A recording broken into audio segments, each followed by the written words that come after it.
Good morning बच्चों। हम आपकी हिंदी की मैम तुलिका श्रीवास्तव आपको हिंदी पढ़ाएंगे। क्लास 10th में हिंदी पढ़ाएंगे। आज हम आपको जो टॉपिक शीर्षक पढ़ाने जा रहे हैं वो आपका पार्ट 2 धनुष भंग है, तुलसीदास जी द्वारा रचित। इनकी सुप्रसिद्ध महाकाव्य रामचरितमानस के बाल कांड से लिया गया है। ये अंश बाल कांड से लिया गया है। इस अंश में उस समय का वर्णन है जब गुरु विश्वामित्र की आज्ञा के द्वारा रामचंद्र जी धनुष भंग करने के लिए मंच पर जाते हैं। उस समय का वर्णन यहाँ पर किया गया है। अपनी किताब में देखिए धनुष भंग। आज की डेट कोटेशन डाल लीजिएगा।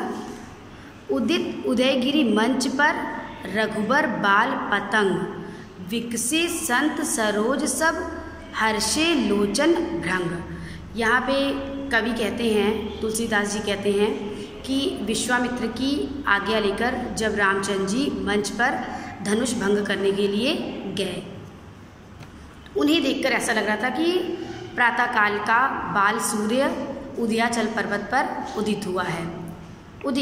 उदय हुआ है उदयगिरि उदयाचल गिरि पर्वत पर मंच रूपी उदयगिरि पर्वत पर। ऐसा लग रहा था श्री रामचंद्र जी को मंच पर देखकर ऐसा लगा कि मंच रूपी उदयगिरि पर्वत पर रघुबर रामचंद्र जी रूपी बाल पतंग प्रातःकाल के छोटे सूर्य का उदय हुआ है।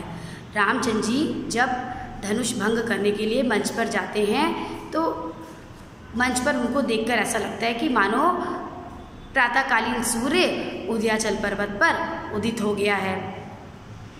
और उस उदित सूर्य को देखकर, उस सूर्योदय को देख करके विकसे संत सरोज सब, विकसे खिल गए, विकसित हो गए संत सरोज सब, जितने भी वहाँ पे कमल रूपी सज्जन थे। संत मतलब सज्जन, सरोज मतलब कमल। जितने भी कमल रूपी सज्जन थे सब खिल गए और सब हर्षे लोचन भृंग, सबके हर्षे प्रसन्न हो गए, लोचन नेत्र रूपी भृंग भंवरे।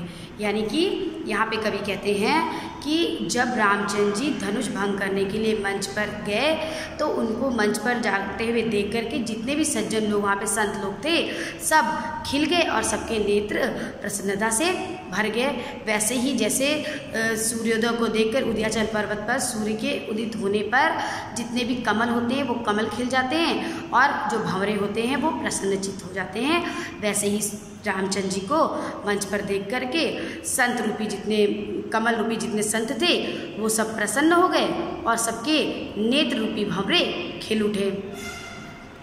नृपन केरी आशा निशिनाशी। या आगे कवि कहते हैं कि रामचंद्र जी जब मंच पर गए तो अन्य जितने भी वहाँ पर नृपन राजा लोग थे, केरी की नृपन केरी राजाओं की आशा रूपी निशी रात्रि नाश हो गई। जितने भी राजाओं की आशा रूपी रात्रि थी वो उसका नाश हो गया, वो समाप्त हो गई। यानी राजाओं के मन में जो अभी तक आशा बनी हुई थी कि सीता स्वयंवर में वो विजित होंगे, अब वो आशा खत्म हो गई। रामचंद्र जी को देखकर राजाओं की जो रात्रि रूपी आशा थी वो खत्म हो गई।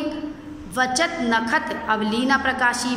वचन नखत, वचन उनकी वचन रूपी जो नक्षत्रों की, नखत मतलब तारों की, अवली जो पंक्तियाँ थी ना प्रकाशी। अब वचन रूपी जो तारों की पंक्तियाँ थी अब वो प्रकाशित नहीं हो रही थी। वचन रूपी तारों की जो पंक्तियाँ थी वो प्रकाशित नहीं हो रही थी। यानी कि जितने भी वहाँ पर राजा थे उनकी आशा समाप्त हो गई थी। अब ये उम्मीद उनकी ख़त्म हो गई थी कि अब वो धनुष भंग करके सीता स्वयंवर में विजित होंगे और सीता जी से विवाह करेंगे, और उनके मुँह से कोई भी आवाज़ नहीं निकल रही थी। उसी तरह से जैसे सूर्योदय होने पर रात चली जाती है और तारे भी आसमान से गायब हो जाते हैं, वैसे ही रामचंद्र जी को देखे राजाओं की आशा रूपी जो रात थी वो खत्म हो गई और वचन रूपी जो नक्षत्रों की पंक्ति थी वो समाप्त हो गई। मानी महीप, जितने भी वहाँ पे मानी अभिमानी महीप राजा, जितने भी वहाँ पर मानी अभिमानी महीप राजा आए हुए थे, जिनको अपने अपनी शक्ति का, बल का, पराक्रम का घमंड था, वो राजा कुमुद सकुचाने, कुमुदनी की तरह संकुचित हो गए, सिकुड़ गए, मुरझा गए, क्योंकि रामचंद्र जी को देख करके वो कुमुद की तरह संकुचित हो गए, मुरझा गए। जैसे सुबह होकर के, जब से सुबह देख करके कुमुदनी मुरझा जाती। कुमुदनी वो फूल, वो पुष्प जो रात में खिलता है। कपटी भूप, कपटी जितने भी कपटी भूप राजा थे वो उल्लू की भांति लुकाने, यानी कि उल्लू की भांति लुका गए, गायब हो गए, वहाँ से छुप गए। जितने भी वहाँ पे उल्लू रूपी कपटी राजा थे वो राजा भी वहाँ से छुप गए, भाग गए। कोई वहाँ पर अब दिखाई नहीं दे रहा था। भय विशोक, शोक रहित भय हो गए, विशोक शोक रहित। शोक रहित कोक मुनि देवा, शोक रहित हो गए कोक रूपी मुनि और देव। प्रातः के आगमन के साथ सूर्योदय को देख करके, अर्थात रामचंद्र जी को देख करके जो वहाँ चकवा रूपी मुनि और देव थे वो शोक रहित हो गए। बरसे ही फूल सुमन, बरसे ही, अब जो मुनि और देव थे वो रामचंद्र जी को देख करके प्रसन्न हो गए। मंच पर तो बरसे ही सुमन, फूल बरसाने लगे। जनावही सेवा, अपनी सेवा को जनाने के लिए, प्रकट करने के लिए रामचंद्र जी पर वो मुनि और देव पुष्प की वर्षा करने लगे। रामचंद्र जी ने क्या किया? गुरुपद बंदी सहित अनुरागा, रामचंद्र जी ने मंच पर जाते समय गुरुपद बंदी, गुरुओं के पद पैरों की बंदी वंदना की। रामचंद्र जी ने मंच पर जाने से पहले गुरु के पैरों की वंदना की, सहित अनुरागा, प्रेम के साथ। सहित मतलब साथ, अनुरागा मतलब प्रेम के। तो रामचंद्र जी ने मंच पर जाने से पहले गुरुओं के पैरों की वंदना प्रेम पूर्वक की। राम मुनिन, और राम जी ने मुनिन, जितने भी मुनि वहाँ उपस्थित थे, ऋषि मुनि, उन मुनियों सन आयुष मांगा, उनसे आयुष आज्ञा मांगी। मंच पर जाकर धनुष भंग करने की आज्ञा मांगी। रामचंद्र जी ने आज्ञा मांगी। सहज ही चले सकल जग स्वामी, कहते हैं कि सहज, बहुत साधारण चाल में, सहज गति से सकल समस्त जग के स्वामी रामचंद्र जी मंच पर चले, धनुष तोड़ने के लिए चले। मत मंज मनु बर गुंजर गामी, उनको देखकर ऐसा लगा, सहज गति से, बहुत धीमी गति से, बहुत सहज गति से, बहुत घबराहट के साथ नहीं, बहुत जल्दबाजी के साथ नहीं, बल्कि सहज गति से रामचंद्र जी मंच पर गए। तो मंच पर धनुष तोड़ने के लिए गए तो उन्हें देखकर ऐसा लगा कि मानो मतवाला मंजू सुंदर बर श्रेष्ठ कुंजर हाथी गामी चल रहा हो। उनकी मतवाली चाल को देखकर, धीमी, बोलते हैं कि हाथी की चाल गजगामनी बहुत अच्छी होती है, हाथी की चाल बहुत गंभीर चाल होती है। तो कहते हैं उनकी चाल को ऐसा लग रहा था कि मानो कोई मतवाला सुंदर श्रेष्ठ हाथी चल रहा हो। चलत राम सब पुर नर नारी, कहते हैं कि चलत राम के को चलते हुए देख करके सब पुर नर नारी, जितने भी पुर नगर के नर नारी थे, जनकपुरी के जितने भी नर और नारी थे, यानी जितने लोग थे, रामचंद्र जी को चलते हुए जब सबने देखा, मंच पर जाते हुए जब सबने देखा, पुलक से भर गए, प्रसन्नता से भर गए। तन भय सुखारी, उनका तन शरीर भी भया हो गया, सुखारी सुखी, यानी उनका मन प्रसन्नता से भर गया, पुलक से भर गया, उनका शरीर सुखी हो गया रामचंद्र जी को मंच पर चलता हुआ देख करके। अब जितने भी नगर के निवासी थे, नर नारी थे, उन्होंने रामचंद्र जी को देखा, सबके मन में ये कामना आई कि सीता जी का विवाह इन्हीं से हो, ये स्वयंवर को जीत जाएं, धनुष उठा लें, धनुष भंग कर दें और सीता जी का विवाह रामचंद्र जी के साथ ही हो जाए।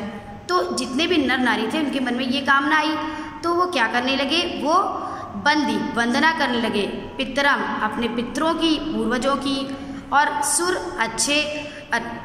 देवताओं की, सुकृत, सु मतलब अच्छे कर्म को संहारे, याद करने लगे, जो संभाल के अभी तक उन्होंने अच्छे कर्म किए थे, यानी कि अब वो अपने पूर्वजों की वंदना करने लगे, देवताओं को मनाने लगे और अपने अच्छे कर्म को याद करने लगे। क्या कहने लगे कि जो कछु पुण्य प्रभाव हमारे, वो कहते हैं कि अगर कोई पुण्य प्रभाव हमारा है, वो कहते हैं कि अगर हमने कोई पुण्य कर्म आज तक किया है, हमने कोई अच्छा कर्म किया है, हे प्रभु, अगर हमने आज तक कोई अच्छा कर्म किया है तो उस कर्म का पुण्यफल हमें ये मिले कि रामचंद्र जी आज धनुष भंग कर दें। तो शिव धनु, तो अगर हमने कोई आज तक अच्छा कर्म किया तो उसके प्रतिफल के रूप में हम ये चाहते हैं कि तो शिव धनुष, मृणाल की नाई, मृणाल कमलनाल, शिव धनुष जो कठोर है, जो शिव धनुष बहुत कठोर है, बहुत भारी है, तो कहते हैं कि हमारी ये कामना है, सब नर नारी कहते हैं कि हमारी ये कामना है कि अगर हमने आज तक कोई अच्छा कर्म किया है तो वो शिव धनुष रामचंद्र जी उठाएं और उसको कमलनाल की नाई समान, कमलनाल के समान उसको तोड़ दें, तोड़ दें। रामचंद्र जी उस कठोर शिव धनुष को कोमल कमलनाल के समान तोड़ दें। हे गणेश गोसाई ईश्वर गणेश जी, हे प्रभु गणेश, अगर हमने आज तक कभी कोई अच्छे कर्म किए हैं तो उस कर्म का प्रतिफल हमें इतना दे दीजिए कि ये शिव धनुष जो बहुत कठोर है वो रामचंद्र जी के हाथों में आते ही कमलनाल के समान मुलायम हो जाए और रामचंद्र जी उसको तोड़ दें। इतना समझ में आ गया। देखिए इसमें दोहा छंद है, चौपाई छंद है, प्रबंध काव्य है, लगातार रूपक अलंकार उपमा अलंकार का प्रयोग किया। उदित उदयगिरी मंच पर रूपक अलंकार है, रघुबर बाल पतंग पे है, संत सरोज में है, हर्षे लोचन भृंग में है। तो आपका रूपक और उपमा अलंकार यहाँ पे प्रयोग किया गया। इसको आप पढ़ लीजिएगा, इसके बाद दूसरा हम कल पढ़ेंगे। ठीक है, बाय एवरीवन।